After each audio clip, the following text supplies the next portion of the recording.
இப்போ கடந்த சட்டமன்ற தேர்தலில் வந்து அதிமுக பாஜக கூட்டணி ஒருவேளை வெற்றி பெற்றிருந்தா தமிழகத்தை தரைமட்டம் பண்ணியிருக்கீங்க. பிளஸ் வந்து பாஜக வந்து அதிமுகவை அடிப்பணியை வைத்து பல திட்டங்களை செயல்படுத்திருக்காங்க. நேற்று வந்து அந்த முதல்வர் பேசியிருக்காரு. முதலமைச்சருடைய நேற்றைய ஸ்பீச் எப்படி இருந்துச்சுன்னா, இந்த டேடி மம்மின்னு அந்த இங்கிலீஷ் பாட்டெல்லாம் நான் பாக்குறேன்னா, எல்லாம் மேடையில் ஏறி ஒருத்தரும் டேடி மம்மி டேடி மம்மின்னு சொல்ற மாதிரி தான் அந்த கூட்டமே இருந்துச்சு. அவரை புகழ் பாடுவதற்காக ஒரு கூட்டம். கேட்டா பிறந்தநாள் விழா, முதலமைச்சருக்கு பிறந்தநாள் விழாக்கு நாங்களும் வாழ்த்து சொல்லியிருக்கோம். பாரத பிரதமர் ஐயா நரேந்திர மோடி அவர்களும் காலையில வாழ்த்து சொல்லியிருக்காங்க. முதலமைச்சர் நன்றாக நீடூழி வாழ வேண்டும் என்பது எங்களுடைய விருப்பம், நல்லா இருக்கணும் அப்படி. ஆனா ஒரு பிறந்தநாள் விழாவை வந்து ஒரு அரசியல் மேடையா போட்டுக்கிட்டு மேடையில் ஏறி பாரதிய ஜனதா கட்சியை திட்டுறது மட்டும்தான் ஒரே ஒரு வேலை என்று மேடையில் எல்லா தலைவர்களும் வரிசையா பேசினாங்க. அவங்க போட்டி இல்லைன்னா பிஜேபி யாரும் அதிகமா திட்டும் அப்படிங்கறதா நேற்று நிகழ்வுடைய சிறப்பே. சென்னையில் அந்த மைதானத்தில் நடந்த நிகழ்வு. அதனால முதலமைச்சர் அவர்கள் ஆட்சியே முடிய போகுது, இன்னும் ஒரு வருஷத்துல ஆட்சியே முடிய போகுது. இன்னைக்கு உட்கார்ந்து 2021 எலெக்ஷனை பத்தி கதை பேசிட்டு இருக்காரு முதலமைச்சர். அவங்க கிட்ட 4 வருஷத்துல நீங்க என்ன சாதனை பண்ணீங்கன்னு நேற்று மேடையில கொடுத்திருக்கணும்ல. ஐயா முதலமைச்சர் அவர்களுக்கு 72வது பிறந்தநாள் விழா கொண்டாட்டத்தின் பொழுது பாருங்க, 4 வருஷம் நாம் வந்த பிறகு தமிழகத்துல பாருங்க சட்டம் ஒழுங்கு இப்படி இருக்கு, பெண்களுக்கு எதிரான வன்கொடுமைகள் 10% குறைஞ்சிருக்கு, இப்படித்தானே பேசுவாங்க. முதலீடுகள் இவ்வளவு கொண்டு வந்திருக்கேன். இதுதான் 4 வருஷம் கழிச்சு நான் பேசி பார்த்திருக்கேன். முதல் முறையா ஒரு முதலமைச்சர் 2021 எலெக்ஷன் இப்படி நடந்திருந்தா அப்படி நடந்திருந்தா அப்படின்னு சொன்னாலே முதலமைச்சர் அவர்களுக்கு ஆட்சி செய்வதற்கு விருப்பம் இல்லை. ஏதாச்சும் ஒரு கட்சியை குறை சொல்ல வேண்டும், அது மட்டும் தன்னுடைய விருப்பமா வச்சிருக்காங்க. அடுத்து ஐயா வைகோ அவர்களை போன்றவர் நேற்று என்னை கொஞ்ச நேரம் திட்டினார்.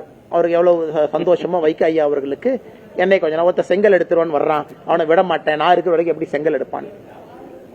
அரசியல்ல சில தலைவர்கள் ஏன் ரிட்டையர் ஆகணும் அப்படிங்கிற உதாரணம் ஐயா வைகோ அவர்கள். அந்தந்த வயசு வரும்போது ரிட்டையர் ஆகும், ஆகலைன்னா அந்த பிரச்சனை வரும்.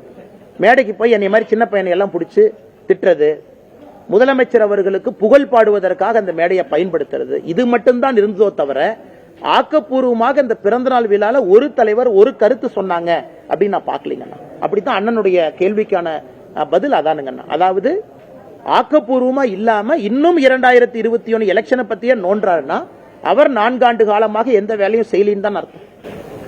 அமைச்சர் கீதா ஜீவன் வந்து தூத்துக்குடியில ஒரு நிகழ்ச்சியில வந்து துணை முதல்வரை என்ன இந்திய அரசியல் வரலாற்றுல அநாகரிகமாக பேசக்கூடிய ஒருவர் இருக்கிறார் அப்படின்னா நம்முடைய துணை முதலமைச்சர் மதிப்புக்குரிய ஐயா உதயநிதி ஸ்டாலின் அவர்கள். நான் அந்த பழைய விஷயத்தெல்லாம் பெண்கள் இருக்கிறாங்க, எங்க சகோதரிகள் இருக்கிறாங்க, நான் பேச ஆரம்பிச்சா தவறா போயிருங்க. அம்மையார் சசிகலா அவங்களை பத்தி என்ன சொன்னாங்க, அண்ணன் எடப்பாடி அவர்களை பத்தி என்ன சொன்னாங்க, ஐயா மோடி அவர்களை பத்தி என்ன சொன்னாங்க, மோடி அவர்களை 29 பைசா மோடி, எத்தனை விஷயம் சொல்லிக்கிட்டே போலாம். இன்னைக்கு நான் முடிவு செய்து விட்டேன், அவர்களுக்கு அவர்கள் பாஷையில பேசினா தான் புரியுதுங்கண்ணா, இல்லாட்டி புரியறது இல்ல. இந்த காதுல வாங்கி இந்த காதுல விட்டுறாங்க. அப்ப இல்லாட்டி நீங்க போய் பிரஸ்ல போய் கேட்டா அண்ணாமலையா யாருன்னே தெரியாது பாரு, அல்லது பிரஸ்காரங்க மைக் நிட்டுனா அதெல்லாம் தெரியாது, இவரை பத்தி கேட்டா சினிமா நான் பாக்குறது இல்லையும் பாரு. இதுதான் அவருடைய பதில். இது அநாகரிகமான பதில். இப்படித்தான் தொடர்ந்து நடந்து கொண்டிருக்கிறது. இன்னைக்கு அவர்களுடைய பாஷையில நான் பேச ஆரம்பித்திருக்கேன். வேற வழி இல்லை, மக்களுக்கு தெரியணும் எவ்வளவு அநாகரிகமாக அதிகாரத்தை கையில் வைத்துக் கொண்டு நடந்து கொள்கின்றார்கள் என்று.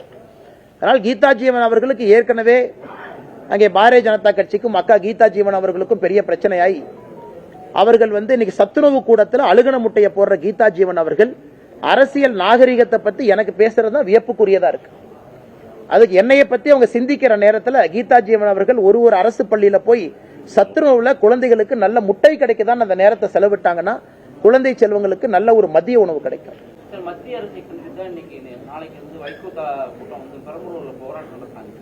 யாருன்னு பண்றாங்க